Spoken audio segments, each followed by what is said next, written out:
Well, the first backyard brawl in over a decade is in the books, and it was a great game.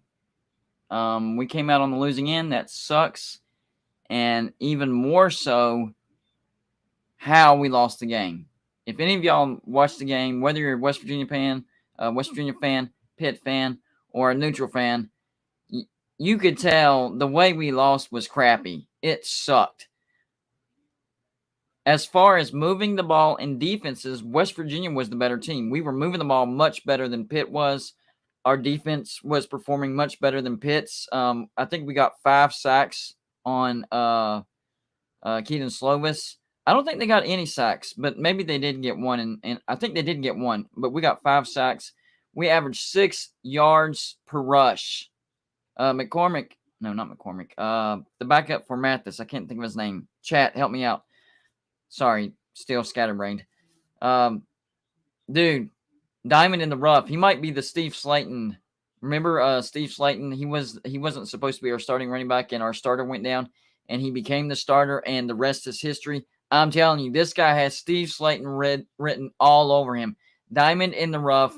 Hopefully we run the ball more. Our offensive line did good for running, but not good for pass protection, especially the right side. Fortunately, JT Daniels has a sixth sense. His pocket awareness is perfect.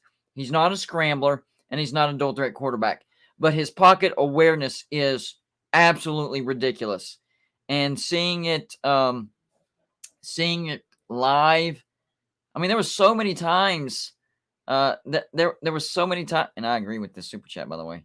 There were so many times where I'm like, oh man, he's about to get sacked. Oh, he stepped in the perfect spot to not get sacked. His pocket awareness is the best I've seen, to be honest with you. He's going to be an NFL quarterback, no doubt about it. NFL quarterback. If you had any doubts before the West Virginia game, that should have erased you.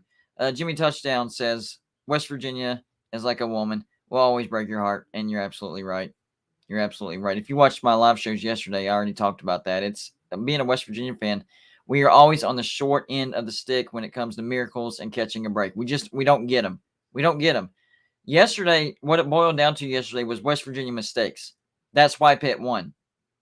And I'm sure Pitt fans are going to disagree with me. No, man, we were the better team. Our quarterback had more yards. Yeah, he had more yards because your receivers caught the ball. I mean, you're going to have more yards. I mean, JT's deep ball was perfect, and they dropped it so many times.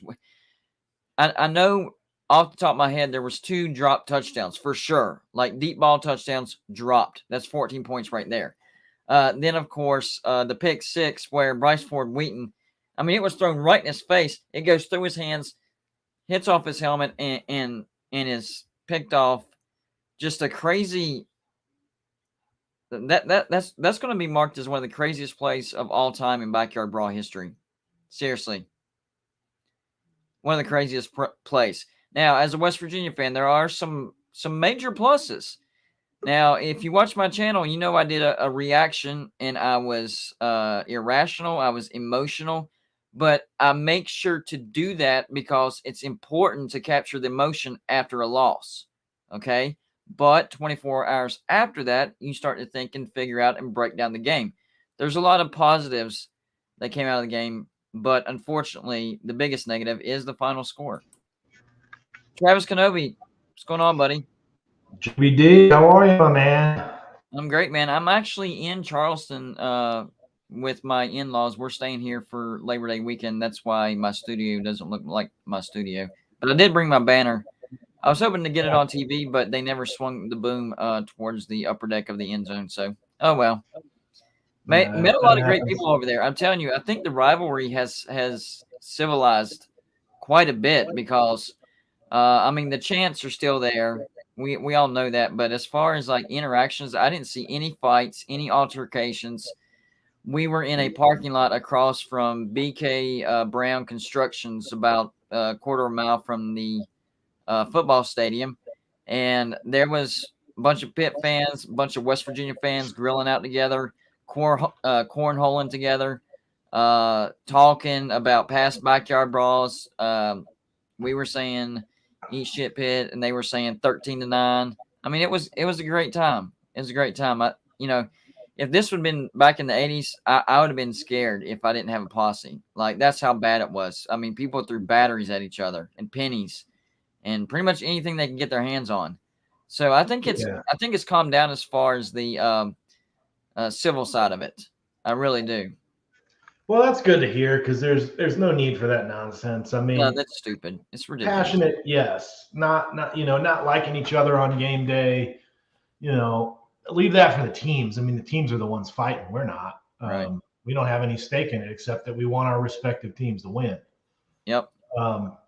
So yeah, I'm glad to hear it. Definitely different than it was when I used to attend regularly, but Yeah. it is what it is. All right, just to remind everybody, we're actually live streaming on 3 separate channels. So you could be watching us on the Voice of College Football main channel. You could be watching us from the West Virginia channel of the Voice of College Football, or you could be watching us from Gold and Blue Dude. So if you're watching one and not subscribed to the other two, might want to get that done. That way you're covered all the way around. So if you're watching from Gold and Blue Dude, you might want to subscribe to the Voice of College Football and the West Virginia channel, Voice of College Football. If you're watching from the West Virginia Voice of College Football, you might want to subscribe to the Voice of College Football and Gold and Blue Dude. And finally, if you are watching from the Voice of College Football, you might want to subscribe to the West Virginia Voice of College Football and Gold and Blue Dude. And by the way, for Gold and Blue Dude subscribers, Patreon score prediction has started. I have picked the first game. It is number 5, Notre Dame, at number 2, Ohio State. Guaranteed winner of $20 every single week. And you can join Gold and Blue Dude Patreon for as little as $2 a month. So whatever you join as, that's how many guesses. So if you join at $2, you get 2 guesses per week. You win one time, you're $18 in the green, and everything else is gravy for the month. So where were you when you caught the Backyard Brawl this year? I was at home here in Atlanta. Kids have got several things going on this weekend, so wasn't able to make the trip, unfortunately.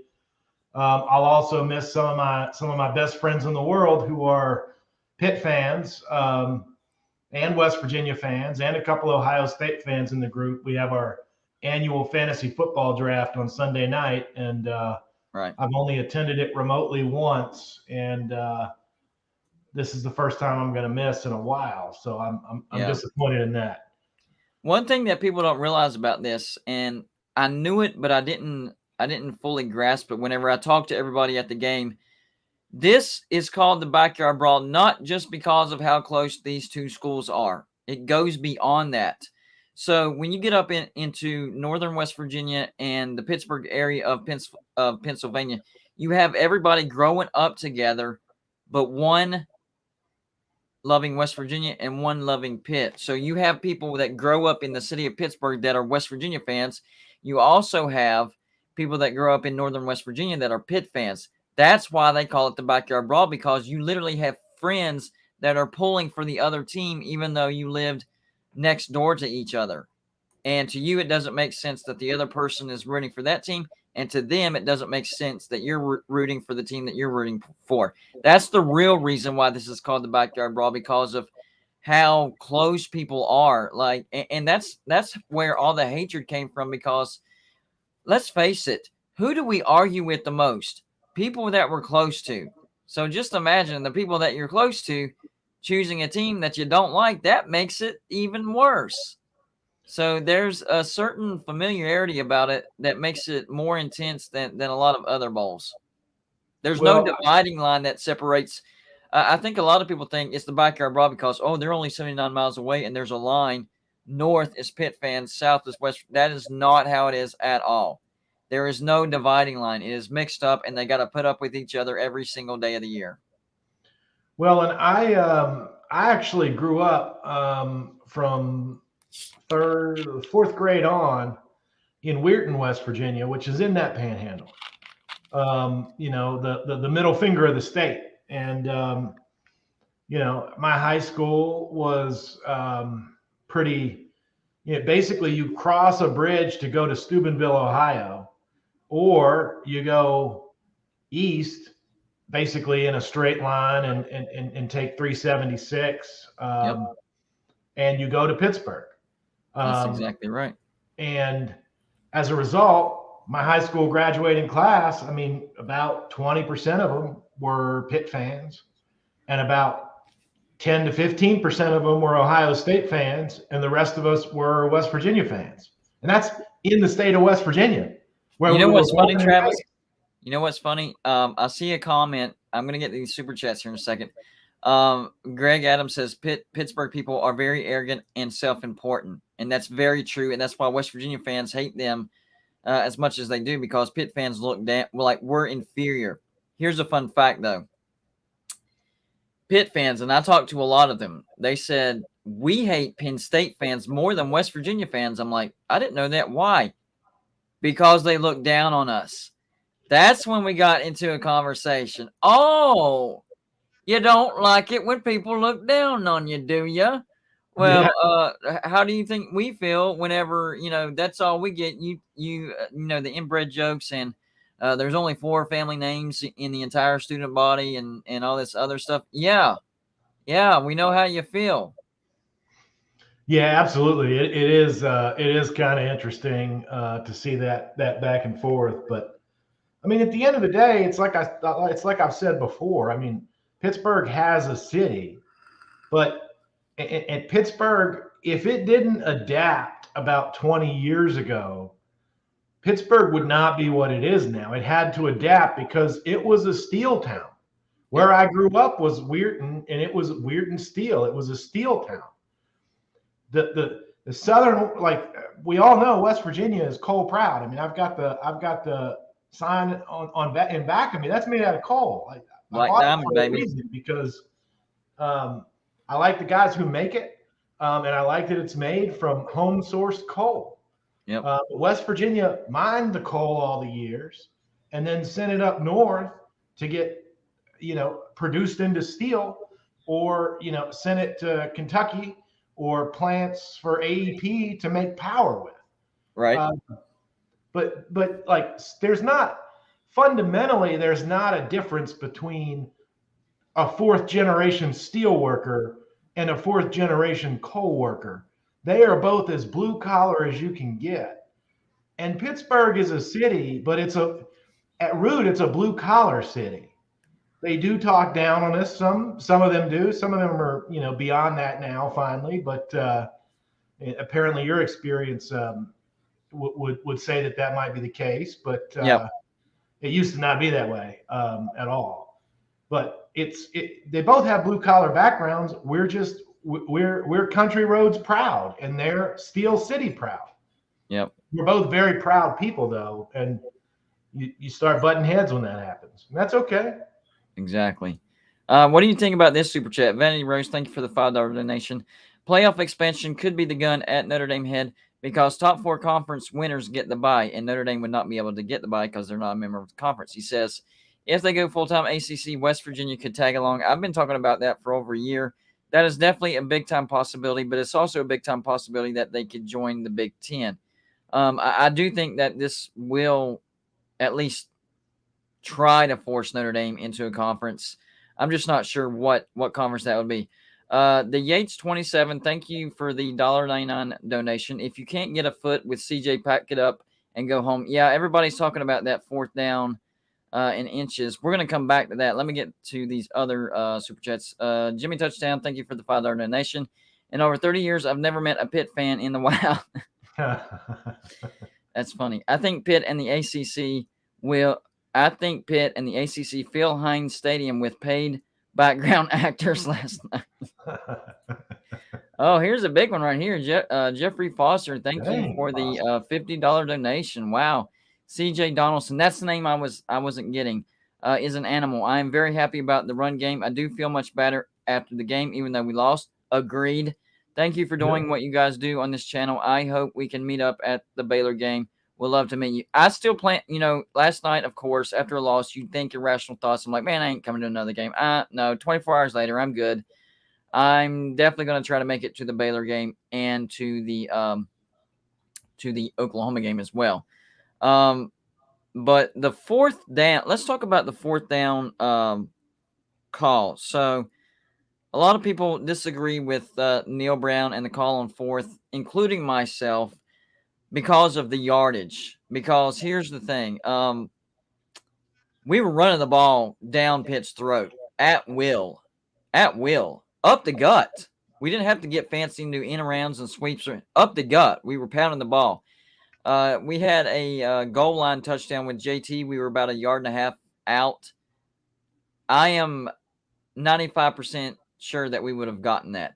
And a lot of people say, well, maybe JT, wasn't comfortable with that. He looked a little shaken up for the goal line thing. All right, well, put Garrett Green in there. I'm sure he would be more than glad to be the hero on that play. I understand Neil Brown's thinking. He explained it. If you don't make it, and you do have to think about that aspect, there's a chance you don't make it, then you're setting up Pitt for a great field position, right? But at that time, we were in the lead.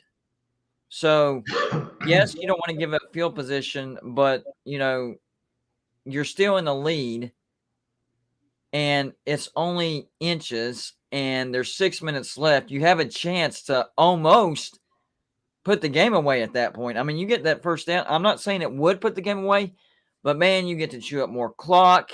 You move the chains, possibly set up for a field goal. I mean, even that would have helped. A field goal at that point would have been put the pressure on Pitt right then and there.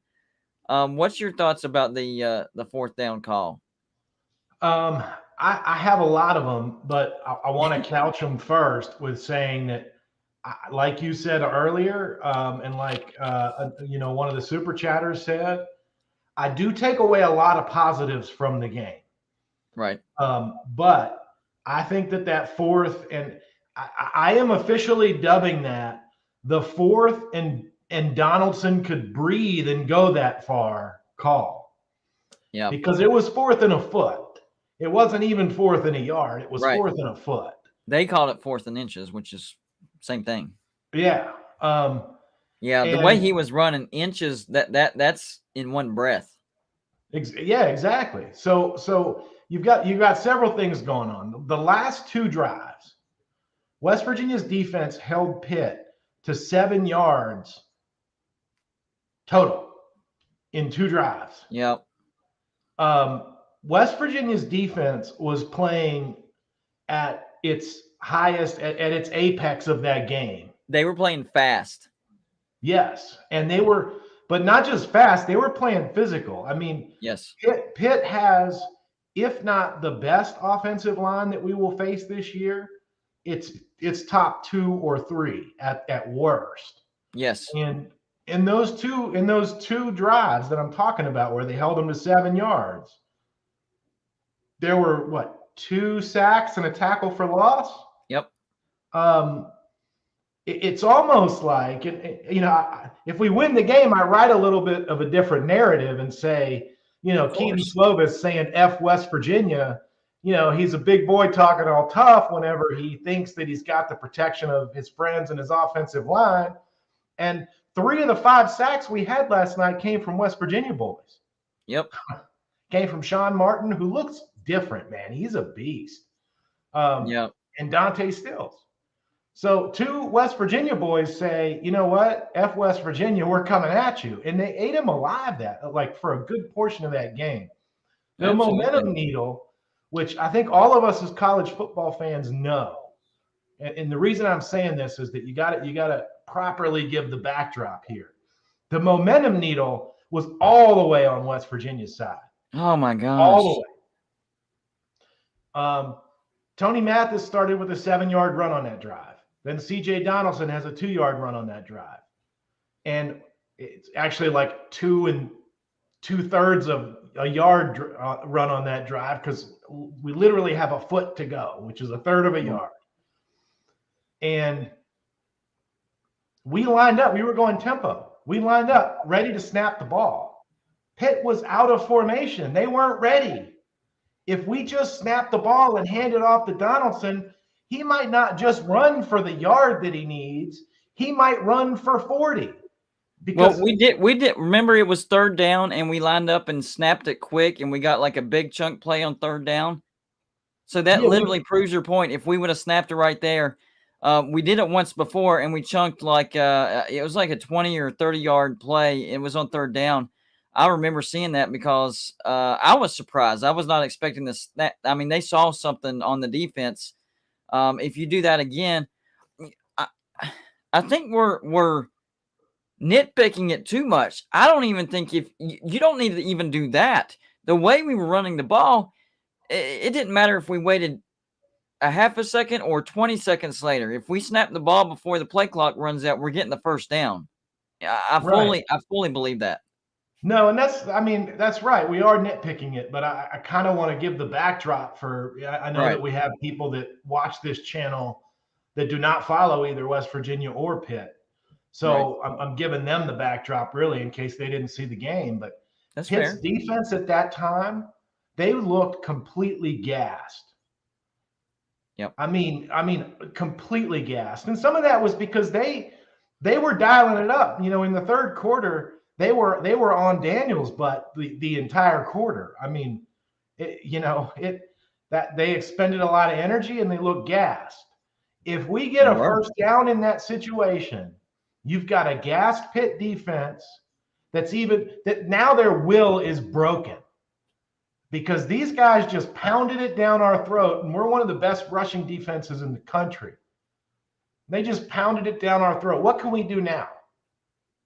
Let me ask you this. When are coaches going to learn to stop playing to not lose? When are coaches going to learn that? I understand this call early in the first quarter. If this comes up and we haven't established the run, we don't know how good we are, it's tied, or maybe we have a slight lead or a slight deficit. I understand. But when you get in these late minutes and you've already established that you can run down their throat, it's time to play to win. Well, what did JT Daniels say about it after the game? He said, when CJ Donaldson was interviewed, he said that JT Daniels had checked him a couple of times. And so the press asked him, what were you seeing? And JT Daniels said it simply. It looked like nobody from Pitt wanted to tackle him. Yep. So as long as they don't want to tackle him, I'm going to give him the ball. I was surprised. That first 30-yard dash that he had. Yep. I knew that CJ Donaldson. I knew that he was an athlete, and I knew that he was a big kid who had multiple skill sets because he was recruited as a tight end and played tight end, fullback, halfback, and slot in high school. I knew that. I didn't realize how fast he was. Oh yeah. I mean, it'd be hard. A kid coming at you that fast, that's a solid 240. That's a tough kid to bring down. That's a tough kid to tackle. You're going to feel that in the morning. So I don't blame him for not wanting to tackle the kid. I don't know that it was necessarily that so much as Donaldson just shell shocked him. Like, who is this kid and what's going on with him? Definitely, because and I said at the beginning of the show, this could be the next Steve Slaton because this is the almost the same exact situation. Steve Slaton was not supposed to be a superstar at West Virginia. He was a opportunist and took advantage of the situation, and the rest is history. I think we could be seeing that with Donaldson. Nobody has been talking about him at all, and after watching the big game, it's like, hello. Maybe that was part of the game plan. They knew how good he was, and they just didn't want to tell anybody. I don't know, but to me, this directly reminds me of Steve Slaton, and in the fact that he's not the fastest guy in the world, because that gash for 30, I thought he was going to take it to the house, but he got ran down. So he's not the fastest guy in the world, but my gosh, he enforces his will on you. He punishes people. Like you said, JT saw they don't want to tackle this kid, and that's why he was punishing him. Yeah. Well, and you're right. He's not the fastest kid on the field. For his size, though, he's pretty fast. Oh, yeah. He's faster than he looks.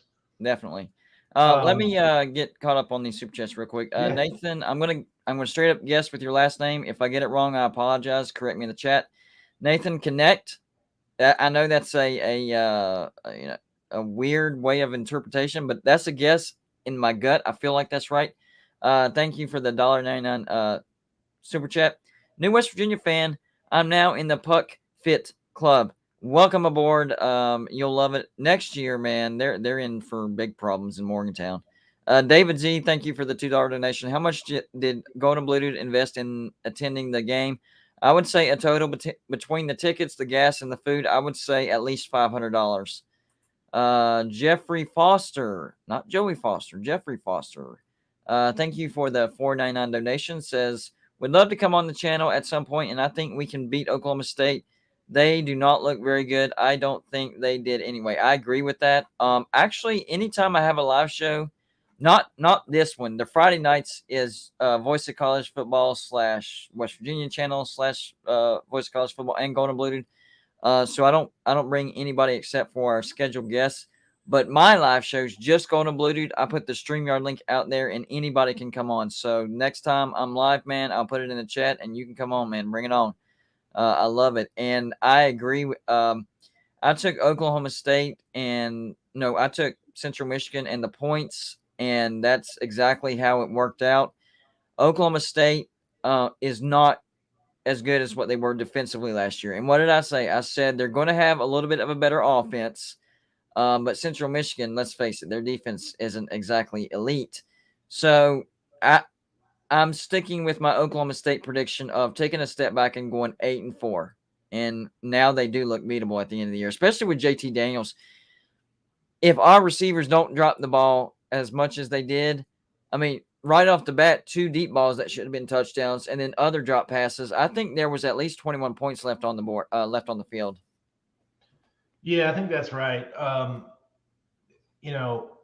Some of that you chalk up to first game jitters, and JT said as much after the game. He said, "Look,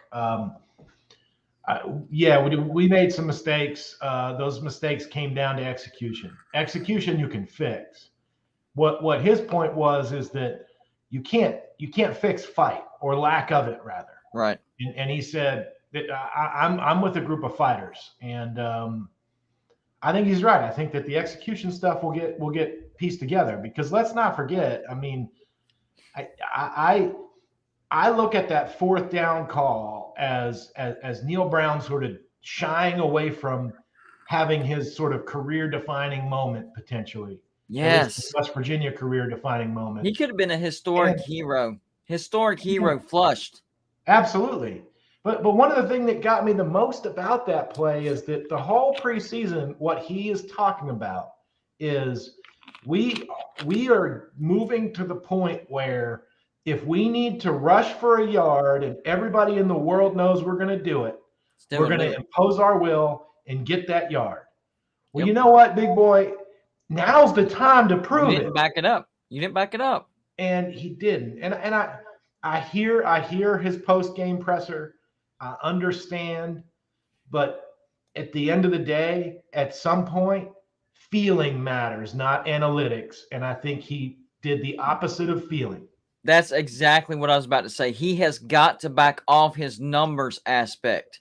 It's great for game planning, and I think it worked great. I mean, our game plan was amazing. The mistakes is what killed us. I think Graham Harrell called a great offense last night. I think our defense was playing like their hair was on fire. It was amazing. But when you get into these particular situations, get away from the numbers. Make gutsy calls. That's what wins these football games. Gutsy calls are what's going to win you the games. And he didn't pull the trigger, even though he all preseason he was all about it, And then come decision time, didn't do it. Jimmy touchdown. This is exactly what we're talking about.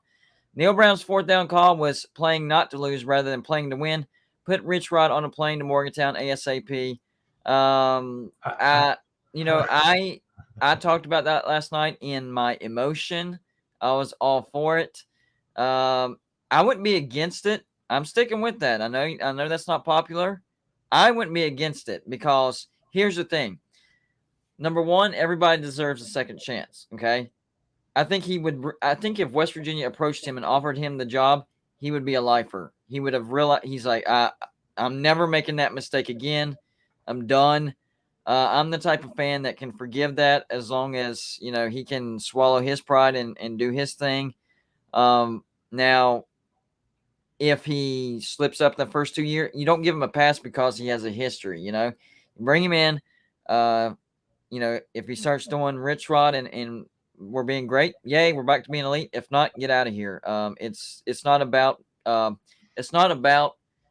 what am I trying to say?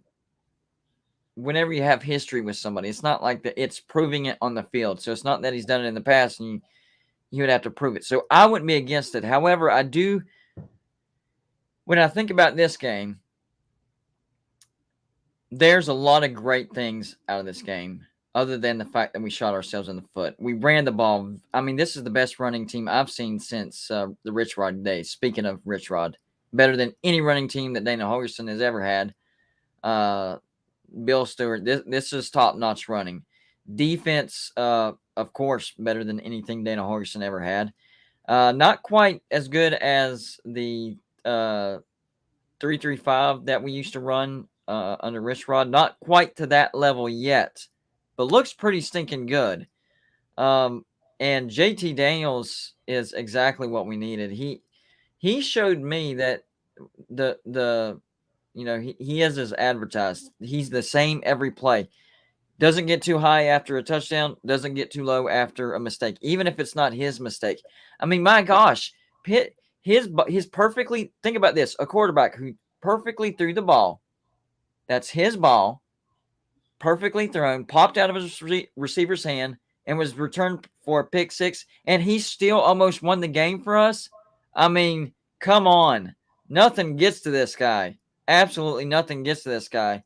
Falconer X, thank you for the donation, says, I wanted Pitt to put Pitt in their place. I think that's the majority of the nation, actually. I don't even think Pitt fans realize that. Andre King, thank you for the $5 donation. Jeffrey Foster, I think it can only get better from here. Good starting point for the year. I like the first half, not the second half. The starting point, losing to Pitt's never a good starting point, but I understand what you're saying. I do understand what you're saying as far as, there was a lot of good things that came out of that game. JT, I think he's going to be a dark horse Heisman contender. Well, maybe not even dark horse anymore. I know he only had a little over 200 yards, but that's because his daggum receivers didn't do him any favors. I mean, none. Bryce Ford Wheaton was having a really good game, only one drop before the bad drop. And honestly, if you go back and look at the play, it was because he was trying to make a play. He had turned his hips before he had secured the catch, and he just got ahead of himself. But still, you got to bring that in. That's a first down. He was wide open, and I think he could feel it too. He knew he was going to have some yards after that catch, and it just, he got ahead of himself and ahead of himself. And it's not just that, but then everything after that perfectly happened for Pitt, for that guy to return it. I mean, it's not like it was a pick six down the sideline, nobody to touch. I mean, he weaved through a lot of people, and it was just like, I don't know. It was a perfect storm for him in that pick six. Aaron Alley, thank you for the $5 donation and another $1 donation. Appreciate you supporting the show. So all is not lost in Morgantown, and I know I acted like it last night, but it's an emotional reaction. It's called an emotional reaction because it's emotional. And I do that on purpose. I know I'm going to say things that I'm going to regret and that I don't really mean, but I still want to give people the real fight feel. You know what I'm saying? Like the real raw reaction after a loss and after a win as well. Like I'm going to be saying crazy things, jumping out of my skin when we upset Baylor at home. That's going to be amazing. And I titled my video early this morning, The Unforgivable Loss in the Backyard Brawl. And to me, for this sting to truly go away, I think we need to go on a 5-game winning streak. Of course, we got to take care of business against Kansas and Towson. We need to go on the road and humiliate Virginia Tech. I think we can beat Texas, and an upset win over Baylor, and this loss lets up quite a bit. So I guess my positives, and when I wrote my post game article, I wrote it right after the game gets done, but we've got a publishing schedule, so it came out at 11 o'clock today, and it started with a question for fans, because I knew that many of us were going to feel the same way that I did. That I was excited when they lined up to go for it on 4th and a foot, and I was upset in real time whenever they took the delay of game. I was upset by that call at the time, and I just kept thinking about how you just completely destroy any possibility of them getting momentum back. But then I asked myself, and I started the article with the question of fans. Okay, let's say that Neal Brown does go for it on 4th and 1. And let's say that Pitt stops us. And we still end up same result. We still end up losing that game. Are you going to respect Brown because he had the gall to do that and understand the situation? Or are you going to blame him for the 4th and 1 for going for it? If you're the latter type of fan, I don't know that you can be truly objective on this point. If you're the former, you can. There's nothing wrong with it either way. I mean, a lot of us can't be objective because we're fans. As a fan, you're almost entirely not objective. But having said that, I then started saying, if we won, we would have been discussing how good the defensive line played. Right. Lights out. Had we won, we would have been discussing how well the linebackers played. Had we won, we would have been talking about how true freshman first game CJ Donaldson is not just going to be special, but he already is. We're going to be talking about how JT Daniels is a complete flip of the script from what we had at quarterback the last 3 years, and is very much a revelation that this team needed. We're going to be talking about those things. And then I said, but you know what? I just did talk about them. And we still can talk about them, and we should, because some of the things that you and I have been saying about a 5-7 prediction on this team is bogus. We're kind of proven. We played on the road in front of the largest crowd in the history of any Pittsburgh sporting event ever. Yep. Including Pittsburgh Steelers NFL playoff games against Cincinnati Bengals and Baltimore Ravens to try to get into the Super Bowl. Yep. Pitt and West Virginia brought more people than that. The next highest game was Pitt against Penn State several years ago, and we outsold them by 1,000 bodies, and it was 60-40 West Virginia, as I understood. Right. Didn't look like it on the TV because most of the West Virginia fans were up in the upper deck, right? So I was in the upper deck end zone. That was all West Virginia. To the bottom left was all West Virginia. The complete left deck, upper deck, was West Virginia. Now the bottom right and the bottom top right was students. I'm telling you, I think they paid those guys. I mean, there was like 25,000 students or something, man. It was crazy. That whole right side was Pitt. But we had the left upper deck and the end zone upper deck, and then the bottom was mostly West Virginia, but some Pitt mixed in. I would say it was more 50-50, to be honest with you. But regardless, we're playing on the road against the number 17 ranked team, and it's down to the wire. It's literally down to the wire. Even with all the mistakes, because both teams, that's the other thing. Like we made some mistakes, some drop balls, some false starts, some procedural penalties. Pitt did too. Yeah. Pitt dropped several balls. Pitt made several procedural penalties in a sixth-year offensive line. Some of that stuff really is just first game jitters. But we went out in a super hostile environment, 70,000 people there. in a bowl of sort of a bowl of a stadium that's built for the NFL that projects all that sound down in. Yep. And we took it down to the wire. And I'm no excuses. We lost the game. I'm not blaming refs like some other people are. I'm not doing any of that. The game, we lost it. But yep. the how you lose it, and the fact that they fought until the very last second in a hostile environment tells me a lot about this team.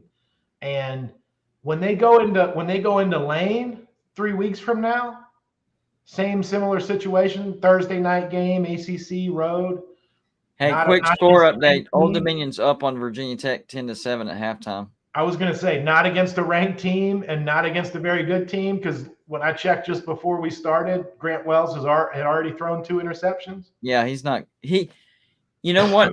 Last year, something happened. I don't know what it was, because the first 2 games he was great, and he lost it. The dude has lost it. And I'm not happy, because I don't wish bad, even on our rivals like that.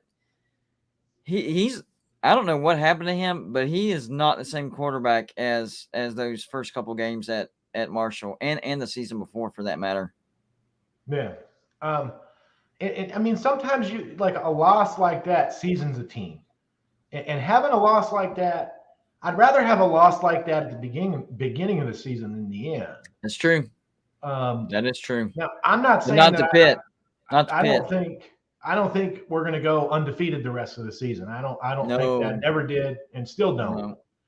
But I also have not. That game has not caused me to change my prediction that we finish somewhere between 7 and 9 wins, with 8 being more likely than 7 or 9.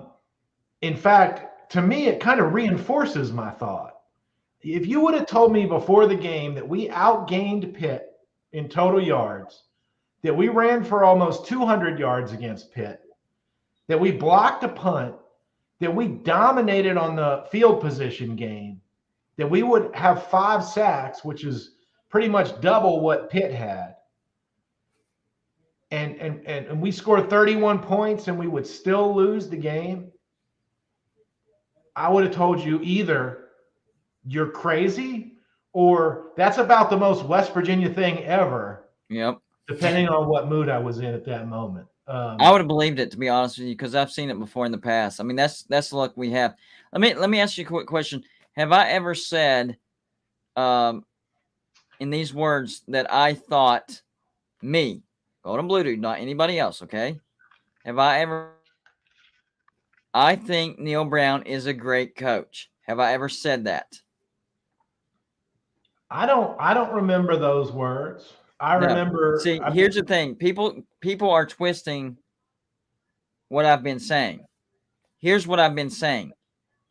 I think Neil Brown's a better coach than Dana Holgorsen, and I've given my reasons. I think Dana Holgorsen should have been fired at least by year 5, year 6.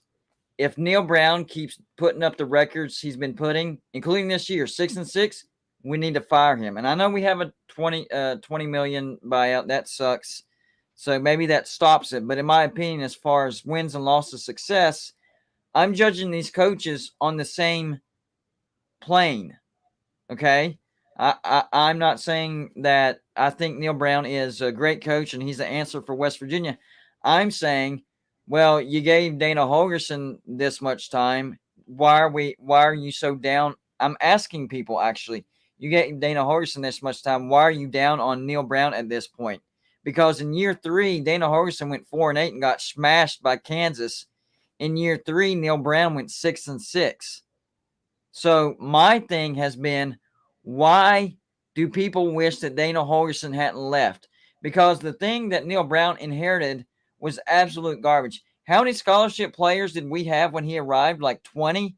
Because Dana Holgorsen used the transfer portal all the time. His best years, 2016, we went 10-3. We had 1 win against a ranked team, but got beat by all the other teams that we played, and that was our best year. 2018, Will Greer, David Stills, Jennings, great offense, but because of our bad defense, we ended up 8-4. And then, of course, 2011, his first year, so not his players, 10-3. But We had Geno Smith, NFL. Tavon Austin, NFL. Stedman Bailey, NFL. We had Bruce Irvin, NFL. And a lot of other players as well. And he went 10-3. We should have been in the national championship conversation, but we ended up losing to Syracuse and Louisville that we had no business losing to. My point with Neil Brown is I just think he's better than Dana Holgorsen. That doesn't mean that I want him forever, because I wanted to cut Dana Holgorsen after year 5. If he's following the same trend as Dana Holgorsen, we need to cut him sooner rather than later. We let Dana Holgorsen stick around way too long. All you have to do is look at West Virginia pre-Dana Holgorsen and West Virginia since Dana Holgorsen. He has set our college football program back a decade. And I understand great offense. And that's why I always say, great offensive coordinator, absolutely. 100%. One of the best in the entire nation. Head coach, no. Yeah. I don't think I see any reason to disagree with any of that. If we're staring at a 5-7 season this year, if that's what the end result is. Look. This is what I'm talking about. Sandra Green, and I'm not picking on you, I promise, but this reinforces what I'm saying. Unrealistic expectations. Anything better than 6-6 is great for West Virginia. This is what I'm talking about. This is what people expect from West Virginia now because of Dana Holgorsen. Before Dana Holgorsen, people were talking high about West Virginia. 2007, man, this could be the team. Anything under Rich Rod, people were scared to play West Virginia. But since Dana Holgorsen, this is what we have to put up with. And I'm not mad at you, Sandra Green. Not at all. Not at all. You're saying exactly what you're supposed to say because that's what people think right now because of what's happened over the past decade. And I'm actually glad you commented that because I'm going to get your comment, Aaron, I promise. It's just that caught my eye. So see what I'm saying? Like, that's what people say now. You're West Virginian. You expect a great season? Because that's what everybody's gotten used to. Let's touch on this real quick because this was a good donation. Thank you, Aaron Alley, for the $20 donation. University of Houston versus the Roadrunners. Who do you think's going to win? I think that's at UTSA. It's either at UTSA or neutral field.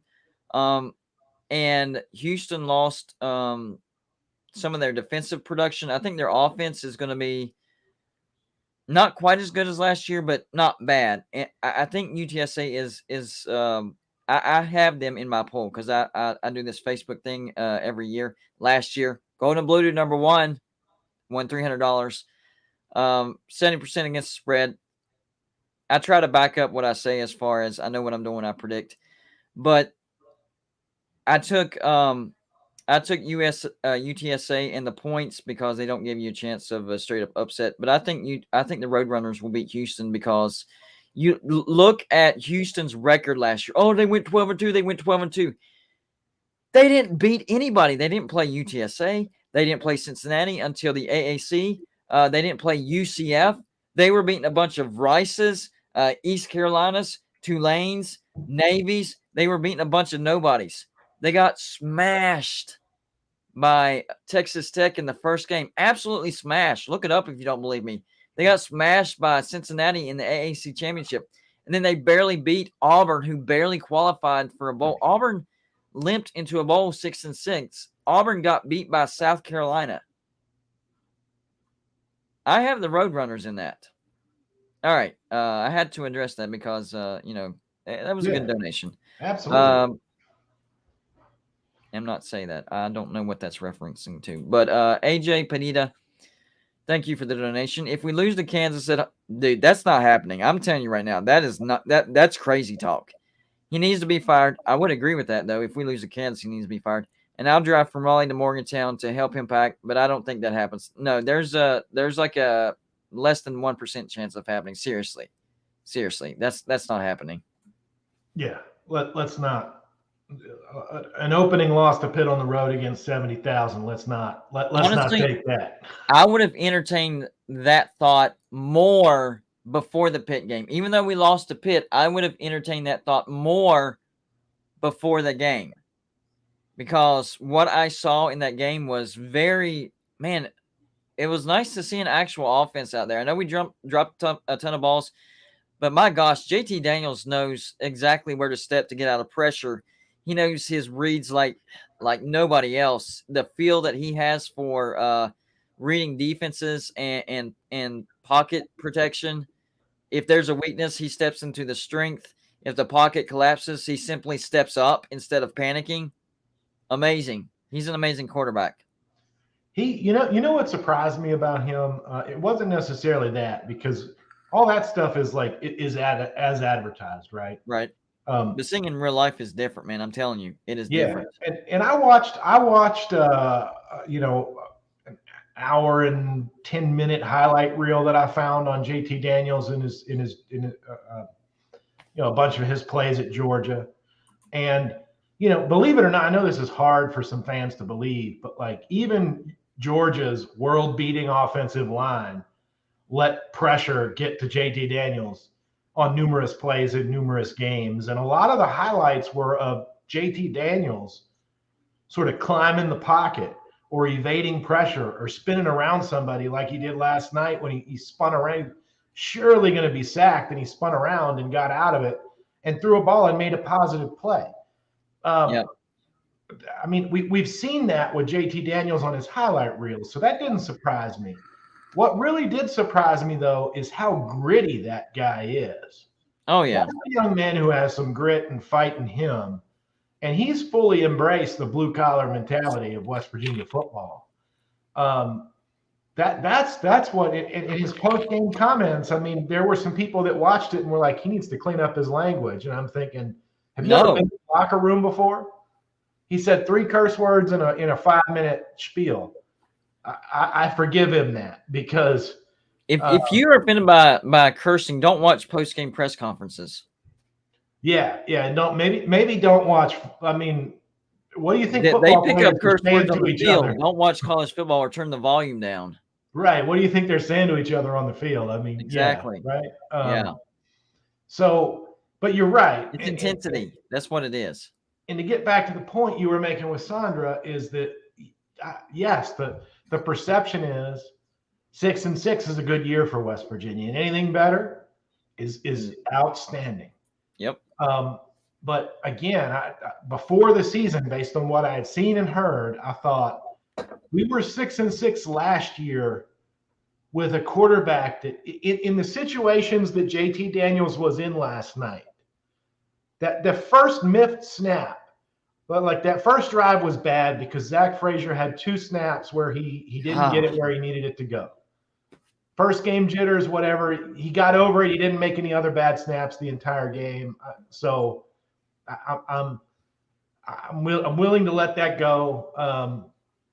But imagine if Jarrett Doege's back there on that first snap, that's a scoop and score. Because you know why I say that? Because that was a scoop and score like 3 or 4 times during the games that he played here, and the game is over at that point. If Jarrett Doege plays in that game, the game is lost in the first quarter. Yep. And I was scared that was going to happen because of that. Right. And so JT Daniels makes that much of a difference to our team that we struggled at times. Ding, ding, ding, Tony. Ding, ding, ding. Score 20 points against teams that barely had a pulse. Pitt doesn't just have a pulse. Pitt has a fully throbbing heartbeat on defense, and we scored 31 points against them. Yep. The difference is an offensive coordinator that's worth a damn and a quarterback who's really good. Yeah. Tony said if Jarrett Doege would have started this game, we would have lost 49-14. 100% agree. Yeah. 100% agree. He is not clutch. He cannot feel the pass rush. First time something goes wrong, his head's out of the game. He doesn't climb the pocket. He doesn't evade any of those sacks. I mean, one of those that he evaded into him. Sometimes he steps into the sacks. Right. And one of those he evaded, he literally evaded a safety. That's a potential 9-point swing that JT Daniels got us out of. And not only got us out of it, but wasn't that like a 12-yard completion on that play? The next play, he avoided it and got out of the end zone, and then the next play was the completion. Yeah, that's right. Okay, but he still avoided it and lived to see another day. So yeah, that's why before a down was ever played, I said a 5-7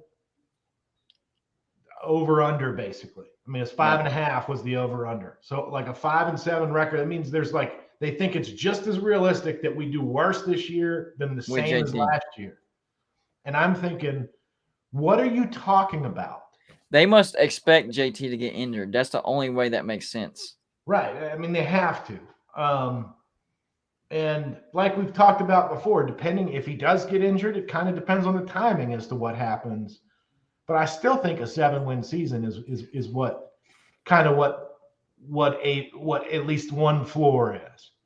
Okay, think about this. Hold on, before I forget my thought. Think about this. All right, so week 1, right? You're coming off a 6-7 season, terrible season. Okay, you're on the road, backyard brawl, #1 rivalry on the road. Last year, that rival won the ACC, went 11-3, got to a New Year's Six bowl. Okay, if you tell me without watching the game, West Virginia goes in there and gives them everything they can handle. They're number 17 in the nation. If you take the emotion out of it and what you saw on either the screen or on the field, this it's not as bad as what it seems to be. There's a lot of good things to take out of this. The loss is the worst part about this game. Drop balls, I know, glaring. But overall, 5 sacks on Keaton Slovis. JT Daniels, slippery as advertised. Outrushed him big time. The only reason they gained more passing yards is because their daggum receivers were not ready for this moment. That's the bottom line. Our receivers were not ready for this moment.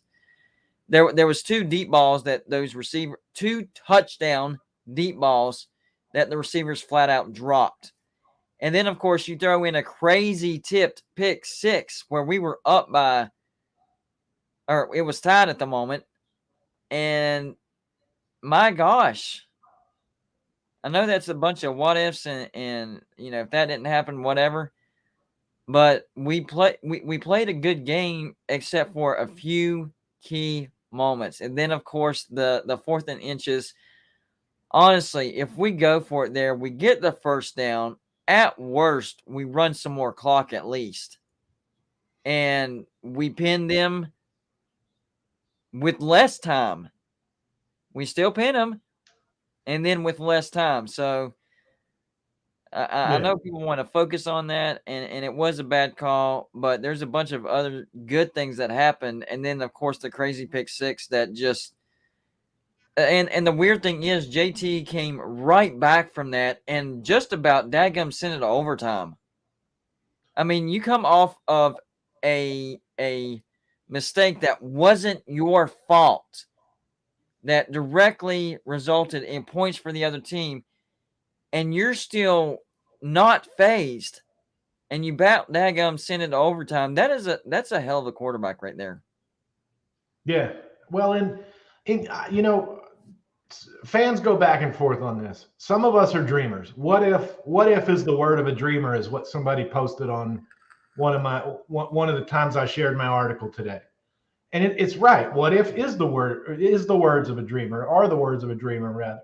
But there's nothing wrong with being a dreamer, and there's nothing wrong with looking at it and thinking about the what ifs, because the what ifs tell you what happened, how close you were, how it felt. And after we get demolished, I mean, the final score of the Minnesota game was closer than it looked, right? It was not indicative of the game. And it was remember whenever I did the prediction, I said, guys, I'm not trying to be a Debbie Downer, but we're going to lose this game, and here's why. It was field position, and they just had a better defense. What happened? They outfield positioned us. We didn't cross the 50-yard line hardly any. It should have been much bigger, but they won by defense. It was kind of like the first game of the year where Georgia beat Clemson only by 7, but if you watch the game, it was clearly Georgia was clearly the better team. Right. And so, but think about the moment right after that game, right? We had just been demolished by Minnesota, who was having a down year themselves. And what would you have said I mean, if you tried to be neutral about it, what would you have said if we told you West Virginia was literally inches away from going to overtime with Pitt? Because that the catch, no catch, I think that was a no catch, right? When I looked at the replay, I'm like, that's a no catch. Maybe it could be argued, but trying to be objective here, that's a no catch. But it's a no catch by an inch. Right? Yep. We were literally an inch away from going to overtime with Pitt. And we were a couple of inches away from putting the game away, potentially. Right. So despite all the mistakes and moments that led up to that point, we were in it. Would you have thought that after we just got demolished by Minnesota after the bowl game? If we would have made the same mistakes with Jarrett Doege, we would have got our butts handed to us. I mean, no doubt ran out of the building. If you look at West Virginia and all the mistakes that piled up over and over and over in that game, we had no business almost sending it to overtime. We kept shooting ourselves in the foot. I like this comment here from Mr. Waffle. Waffle Man. Uncle Luke calls him Waffle Man. As you can imagine, it pains me to give Pitt credit for something. They took advantage of our mistakes. But Cignetti ran the perfect offense against us. And I don't know if that's the way he's going to play the game the whole year, or if he's going to switch it up based on opponents. But Cignetti dialed it up against us. I'm going to have to eat a little bit of crow. I thought our cornerbacks were going to play a little bit better of a game than they did yesterday. Charles Woods getting hurt early did not help us on that. That hurt.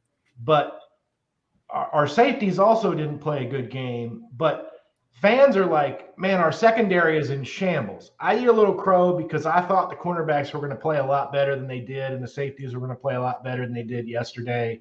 Now, I was worried about the safeties because of inexperience. Game one, they kind of proved me wrong. I'm still holding out that by game 12 they proved me right, because what Cignetti did in establishing sort of that power run formation and using the play action off of that was to open up the entire middle of the field.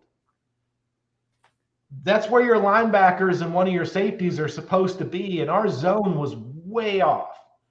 I mean, it wasn't that people were getting beat. It's just that Pitt receivers found open space in the middle because it was there and they took it. And I give Cignetti and the Pitt offense a lot of credit for executing the offense the way that they were told, and for Cignetti for developing the offense that way. That was a good game. I didn't enjoy the final score, but I enjoyed the game, and it is definitely a game that's worthy of the Backyard Brawl rivalry. You know what? The entire day was awesome, except the only thing that wasn't awesome about the day was the final score. That was it. The game was amazing. The pregame, the tailgating. I know my channel Golden Blue Dude is growing, but I was blown away at how many people came up to me and knew who I was without my sign.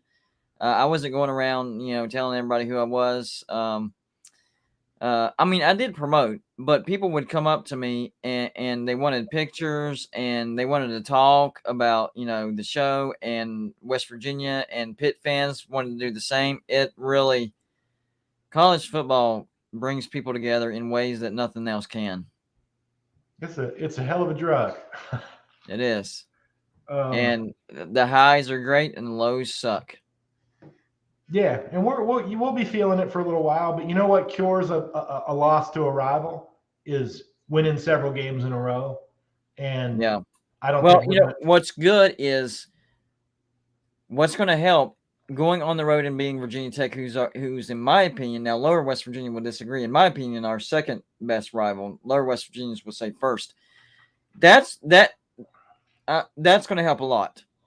That's going to, and I'm confident because I predicted Virginia Tech to be terrible this year just because, and no offense to Virginia Tech fans, guys. Y'all, I mean, you're a rival, but I try to be objective. But what y'all lost and just the rebuild, it's like West Virginia 2019. Virginia Tech is West Virginia 2019. So don't have high expectations. I truly expect West Virginia to beat Virginia Tech. It might be close because of the road environment, but West Virginia will clearly be the better team. I fully expect to get a win out of that. And it being 3 weeks removed from the Backyard Brawl and it being a result of being able to keep the Black Diamond Trophy, that will help. It will help. It won't take it away, but it'll help. It'll help. This Aaron guy, man, I am not the beneficiary of any of these donations, but man, he's tearing it up tonight. Give this guy some credit. Another $25 pop, man. This is awesome. I'm glad that West Virginia has JT Daniels because a quarterback of that caliber needs to play football. That, well said. Well said. And I'm glad he's at West Virginia. And that's one thing that West Virginia's been able to do. I mean, we've been able to get high caliber quarterbacks. I mean, you know, even early days of Dana Holgorsen, we had Geno Smith. It's just we need to reward those quarterbacks for their play. You know, Geno Smith, his first year under Dana, they went 7-5 after jumping all the way up to number 5 after beating Texas on the road. We lose 5 straight and finish 7-5. And then, of course, Will Grier, 2018. We were better than an 8-4 football team, but we had no defense, so we ended up 8-4. I don't think it's going to be like that. The first game, honestly, the one great thing about this is how could we have played worse? That has to be West Virginia's worst game of the year. Yeah, I think so. As far as mistakes go. Yeah, I mean, you eradicate some of those silly mistakes over the course, working it out. You know, they've not played any live snap against anybody but themselves.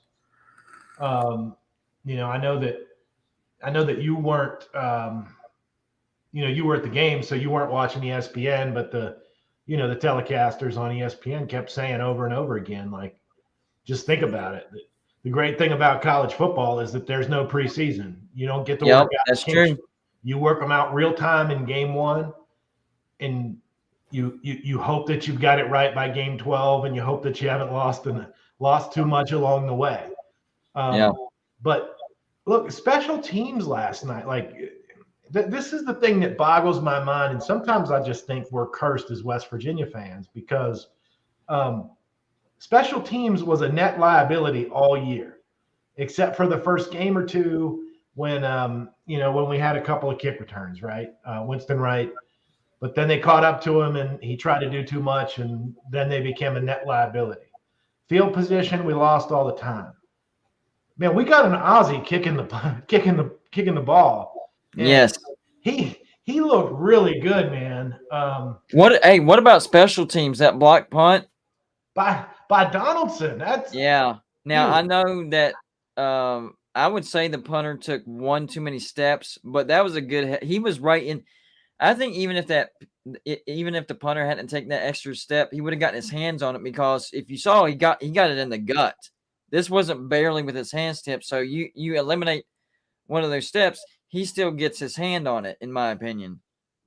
Yeah, maybe. I mean, the punter definitely had kind of a funky rhythm about him that helped that play out. But when's the last time we blocked a punt, man? I'm like struggling. It's been a while. It has been a while. So special teams definitely did their job in changing the script and story about field position. We won the field position battle last night. Yes, we did. We did. Defensive versus offensive line, we won that battle last night too. Yep. Offensive line. And I know our offensive line struggled, but that's going to be the best front seven that we play the entire year. At worst, top 3. At worst. My opinion is going to be the best. And we still where we slipped up was pass protection. Running the ball, we moved the line of scrimmage for our running backs. Yeah, absolutely we did. And put some holes in front of them too. And you know, the fact of the matter is, yeah, like particularly end of the second quarter through about 3/4 through the way of the third quarter, the offensive line was letting them get home to Daniels repeatedly. That was a bad sequence in the game for the offensive line. But I think they calmed down after that, and they sort of at least maintained it. Pass blocking was the worst function of the West Virginia football team yesterday, though. There's no question about it.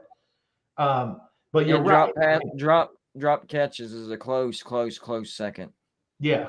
But some of that I think is first game, because last year the same thing happened where the first game there were 5 or 6 drops and we all started thinking, "Oh my God, here we go again." Yep.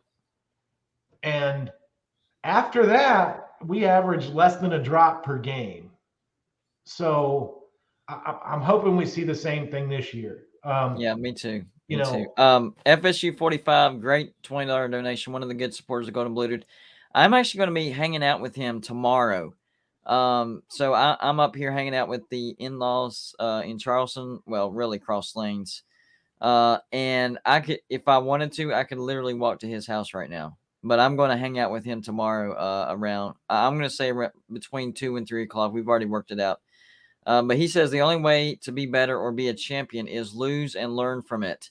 This is what makes a great team. Pitt is going to be great. I don't think they're going to be great, but I think they'll be good. But they may lose to Tennessee. There you go. Go Mountaineers. Yeah, I would agree with most of that. I don't think Pitt is going to be a great team. I think we beat ourselves more than Pitt beating us. You eliminate those stupid mistakes we have, and West Virginia wins comfortably. You go forward on 4th and inches and get it, which we would have. I think you extend the lead, and then Pitt has pressure, and we win the game comfortably. Just a couple little things that didn't go our way. Well, and I'll sort of end my comments with because we're getting at time here, I guess. But I'll end my comments with just repeating what JT Daniels said last night. Sorry, exactly what you said. JT Daniels said, "We can fix execution. We're gonna fix execution. That's not a problem. But you can't fix lack of fight, and we've got it." And we got the fight this year. Compared to last year, this is a fighting team. Yeah. And so remember all those things I said the last couple of weeks about how I think that some of our losses were addition by subtraction because we got rid of sort of locker room people that were sort of spreading a little cancer around the team. Quick question before we get out of here. Yeah. How many times was Caden Prather targeted? What, 5, maybe 6, I think. He had a drop too. Yeah. 5 or 6 targets, I think.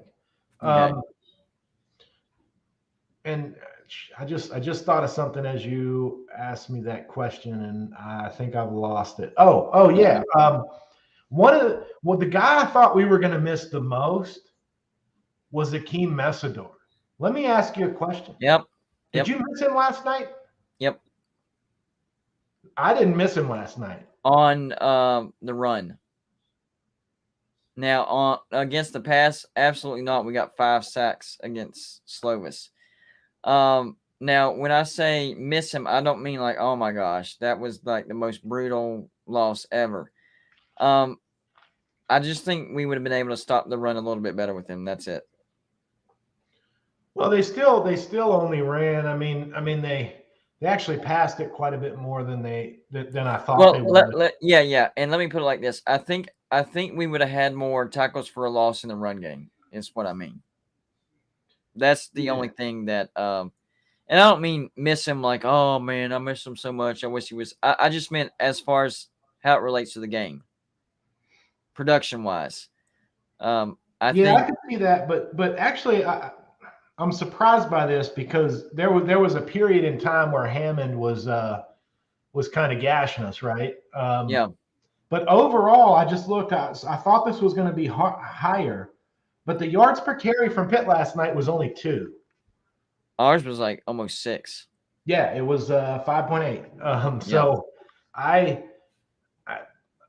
mean, if Messidor is there, do they maybe gash us a little bit less? Maybe, but frankly, I think holding a team like Pitt to 2, like with a 6-year super senior offensive line to 2 yards per carry, I think that tells you how athletic Lance Dixon and Lee Kova are. Yeah. Like I said, Josh Chandler-Semedo had a lot of tackles last year, but all of them were like 6 yards out past the line of scrimmage. We definitely don't miss him. He not only do we not miss him production, we don't miss him. He was a cancer in the locker room from what I was hearing. He was a divider, not a bring together guy. And I think these guys, it's a team that likes each other. You see that on the field, you see that on the sidelines.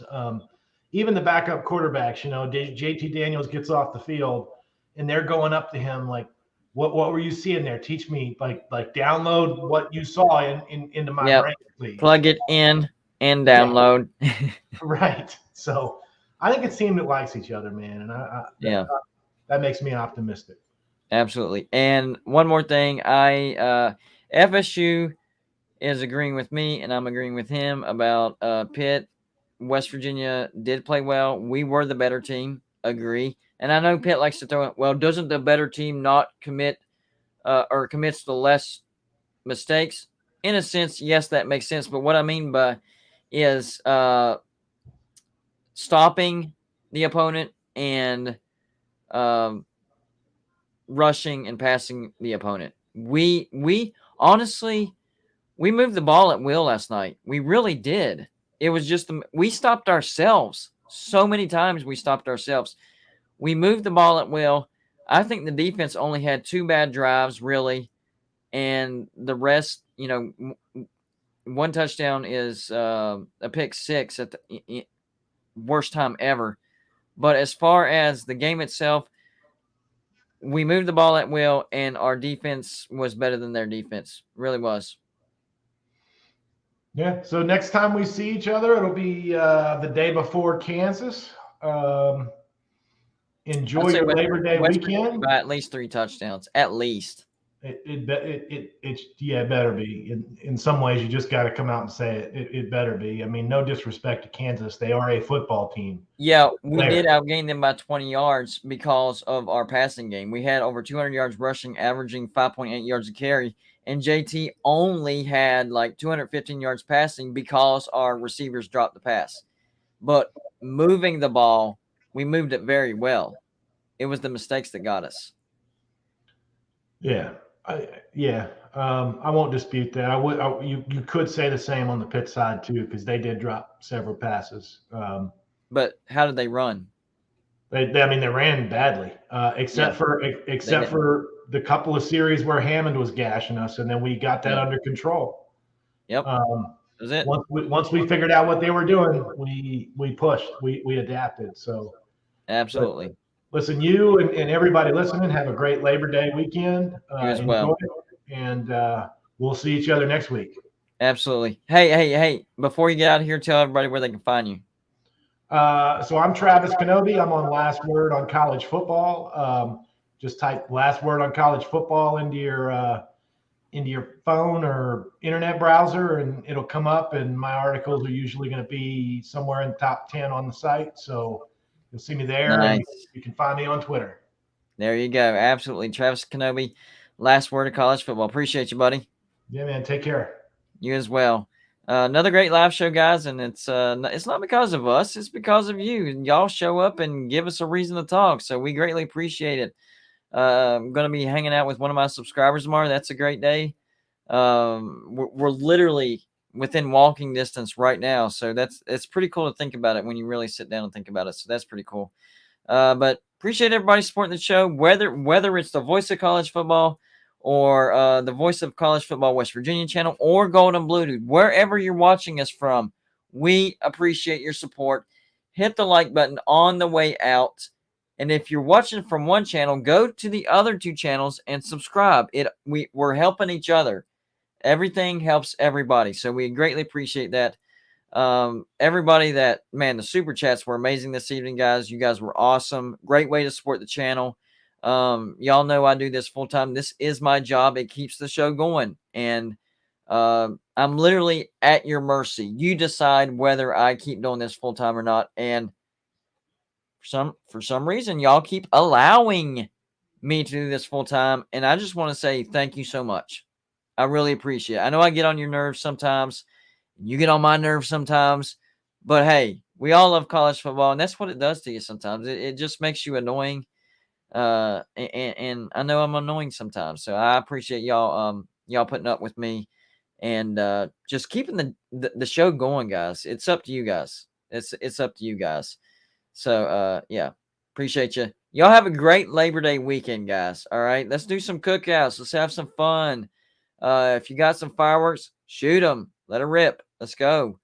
I'm not sure if I'll do a live show tomorrow. I am talking with my brother-in-law, and he loves producing them. So I might have a rare weekend live show for you on Golden Bluetooth. Just maybe a rare weekend. Labor Day weekend. What more can you ask for, right?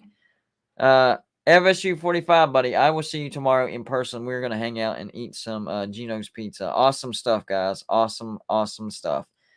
Y'all have a great weekend, and maybe we'll have a live show tomorrow. And hit the notifications because I never know when I'm going to go live. That's the best way to do it. And if you're not subscribed, guys, this is all we do every day, college football. So college football fan, might as well, right? You can always unsubscribe if you don't like it. Patreons, first score prediction contest tomorrow. Notre Dame at Ohio State. You still have time to get your picks in. Let's go. You can join Golden Bluetooth Patreon for as low as $2 a month. You win one time and you're in the green. That's it. You're in the green for the month. And at least breaking even for the rest of the year. You win multiple times, you're banking. All right, guys. Somebody slipped in a super chat right before I left. Viva Hernando, appreciate you, buddy. $5 donation. Do you go to all the games for West Virginia? No, because I live in upstate South Carolina. But I go to as many as I can. I try to go to at minimum 2. Sometimes I can go to 3 and 4. I do plan on going to Baylor and Oklahoma. So I'm shooting for 3. I've already gone for the backyard brawl. Well worth it, even though we lost. Great atmosphere. Pitt fans have calmed down. We've calmed down. We get along. We do talk trash, but man, it was one big party. That's all I can say about it. It was one big party. All right. Gonna let y'all go. Y'all have a good weekend. Happy Labor Day, everybody. Happy Labor Day. And happy college football tomorrow. Big Saturday, week 1. The first big slate. I'm excited. Yesterday was just the appetizer, and there's some going on tonight as well. All right, guys. Have a good night. Have a great Labor Day weekend, guys.